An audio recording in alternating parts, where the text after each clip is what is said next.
Donald Trump তিনি দাবি করেছেন যে $29 মিলিয়ন বাংলাদেশকে সাহায্য করা হয়েছে এবং একটা এনজিও এই টাকার মধ্যে অনেকটা টাকা পেয়েছে।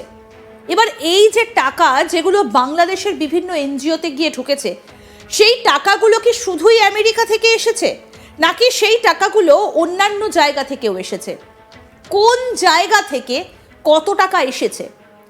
আসলে হাসিনাকে গদিচ্যুত করতেই কি চক্রান্তে এই টাকাগুলো ব্যবহার করা হয়েছে, সেই প্রশ্নটাও এবার উঠে আসছে। আর এই সংস্থাগুলো তারা টাকা নিয়েই বা কি করেছেন? আর এই যে এই $29 মিলিয়ন, এই টাকাগুলো কবে এসেছিল, কিভাবে এসেছিল, কাদের হাতে এসেছিল, আমরা এই পুরো বিষয়টা নিয়ে আলোচনা করব। এই মুহূর্তে আমাদের সঙ্গে সরাসরি লাইভে যিনি রয়েছেন বাংলাদেশের একজন বিশিষ্ট সাংবাদিক শরীফ শাহাবুদ্দিন।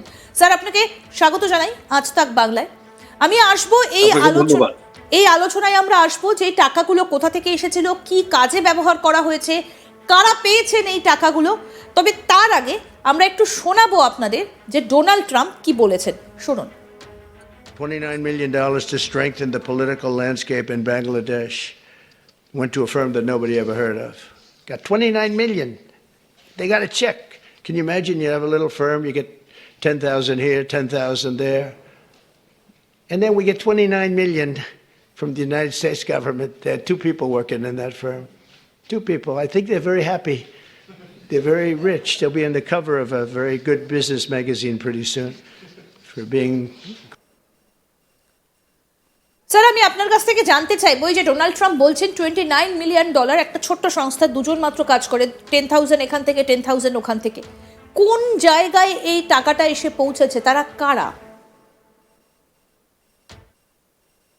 এটা একটা খুবই অখ্যাত, এরা তো ডোনাল্ড ট্রাম্প তো বললেনই যে ওরা দে হ্যাভ বিকাম রিচ, ওরা টাকা পয়সা কিছু খরচ করেছে, কিন্তু এই যে অবস্থা, এটা হচ্ছে ডক্টর মোহাম্মদ ইউনূস।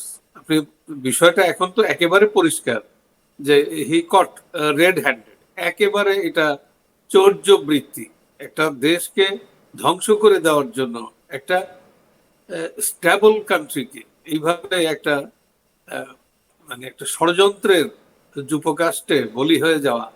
এটা চিন্তা করেন, বিপ্লব বললো তারা, আর বুঝা গেল তারা যে বিপ্লব বলছে, এটা কিসের বিপ্লব? এটা জাস্ট তস্কর বৃত্তি।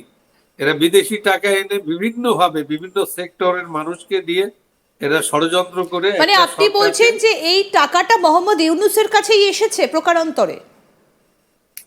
ইউনূস সবকিছুর সাথে জড়িত, সে তো নিজেই স্বীকার করছে। ইট ওয়াজ মেটিকুলাসলি ডিজাইন।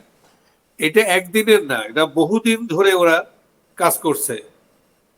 2018 থেকে দেওয়ার ভেরি মাচ সিরিয়াস, তারা কাজ করেই যাচ্ছে। তো এর ভিতরে ইউনূসের কিছু মানি মিস অ্যাপ্রোপ্রিয়েশনের জন্য তার বিরুদ্ধে যে কেস হলো, লেবারদের টাকা ফাঁকি দেওয়ার জন্য, ট্যাক্স ফাঁকি দেওয়ার জন্য বিভিন্ন ভাবে তার বিরুদ্ধে যে কেসগুলো হলো, সেই থেকে তারা আর এই টাকা দিয়ে কি করলো? আমাদের দেশের সিভিল সোসাইটি, আপনি তো জানেন আমাদের দেশের সিভিল সোসাইটি বাংলাদেশের বিরুদ্ধে যা কিছু আছে আপনার ম্যানুফ্যাকচার করে বাংলাদেশের বিরুদ্ধে বলে তারা এই বিদেশ থেকে এনজিও গুলো টাকা নিয়েছে।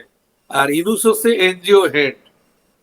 এই সব কিছু আপনি দেখবেন, তার যে নতুন যে অ্যাডভাইজার্স কমিটি, এরা মেম্বার্স, তারা সবাই কিন্তু তার হ্যান্ডপিক, তার এনজিওর লোক। তো এটা একেবারে পরিষ্কার, দিবালোকের মতো পরিষ্কার যে একটা সরকারকে তারা কিভাবে বিভিন্ন সেক্টরে ব্রাইব করে টাকা দিয়ে আপনার শিল্পী সাহিত্যিক থেকে শুরু করে আপনার যে ফরহাদ মাজার, তো আপনি দেখতেছেন তার নাম বিভিন্ন ভাবে, একটা উদ্ভট চরিত্রের লোক, সে নিজেকেই নিজে কন্ট্রাডিক্ট করে বসে। এরকম আজকের যে জঙ্গি জেহাদি, এরা কিন্তু ওরই পরামর্শে এবং ইউনূসের পরামর্শে বিভিন্ন ভাবে বিভিন্ন অ্যাঙ্গেলে বাংলাদেশের এই দুর্ঘটনাটা, এই ভয়াবহ ইনসিডেন্টটা ঘটলো, এটাকে কোনো অবস্থাতেই বিপ্লব বলা যায় না। এটা হচ্ছে তস্কর বৃত্তি। এটা সাধারণ মানুষকে, সাধারণ ছাত্র সমাজকে তারা প্রতারণা করছে, এরা প্রতারক, এরা হচ্ছে দেশদ্রোহী, এরা স্বাধীনতা বিরোধী। এরা যে বিদেশি টাকা নিয়ে যে ষড়যন্ত্র করছে এটা কিন্তু এখন সাধারণ মানুষের কাছে দিবালোকের মতো পরিষ্কার। তো এরপরে চোর তো ধরা পড়ে গেছে, এখন দেখবেন যে অ্যাকশন কাকে বলে। বাঙালি কিন্তু ঘুরে দাঁড়ায়, খুব চট করে ঘুরে দাঁড়ায়। এই চোর কিভাবে, একটা দেশের আমেরিকার প্রেসিডেন্ট যেখানে বলতেছে যে কিভাবে কত টাকা $29 মিলিয়ন খরচ করা হয়েছে শেখ হাসিনাকে উৎখাত করার জন্য। তো তো বিষয়টা তো আমি আপনার এখন কাছ থেকে একটু একেবারে জানতে চাইবো, এই যে $29 মিলিয়ন, এটা তো আমেরিকা দিয়েছে, ডোনাল্ড ট্রাম্প বলছেন। আর কোন দেশ টাকা দিয়েছে? কোন কোন দেশ টাকা দিয়েছে? এরা অনেক দেশের থেকে টাকা পায়। এরা Europe, America, Australia, even Canada, Denmark, Holland, এদের বহু প্রোগ্রাম আছে। এরা আপনার এখন দেখুন যে ওরা বাংলাদেশের গণতন্ত্র, বাংলাদেশের রাজনীতি, এগুলোর ডেভেলপমেন্টের জন্য যে পলিটিক্যাল যে যে দিগন্ত, এটাকে তারা তারা উন্নত করছে। এর মানে কি? এর মানে হচ্ছে সরকার বিরোধী যে অপপ্রচার, এই অপপ্রচারে তারা ফান্ডিং করছে। তো বিষয়টা সাধারণ মানুষ কিন্তু, এটা আমাদের দেশের মানুষ, এরা বুঝে। এরা এরা তো একেবারে ওই ঘাসে মুখ দিয়ে চলে না। এই এরা টাকাগুলো জানে, এরা কোথায় বুঝতে পারছে। ব্যবহার করা হয়েছে? ব্যবহার করেছে সেই সরকার বিরোধী যে সুশীল সমাজ আছে, যাদের কোনো কাজ নেই, যারা বাংলাদেশের কিছুই নাই, শুধু ওই মিথ্যা যে কতগুলো জিনিস আছে এগুলো বানিয়ে বিদেশে পাঠায় যে এই অবস্থায়, মানে এই ক্রাইসিস, ওই ক্রাইসিস, বিভিন্ন সেক্টরে এগুলো দেখিয়ে ওরা বিভিন্ন দেশ থেকে টাকা আনে। আর এই আমেরিকার যে টাকাটা, এটা যে ইউএসএইড এর যে 20 মিলিয়ন, এটা শুধু শেখ হাসিনাকে উৎখাত করার জন্যই এটা ব্যবহৃত হয়েছে। এটা বিভিন্ন টক শোতে ব্যবহার করা হয়েছে।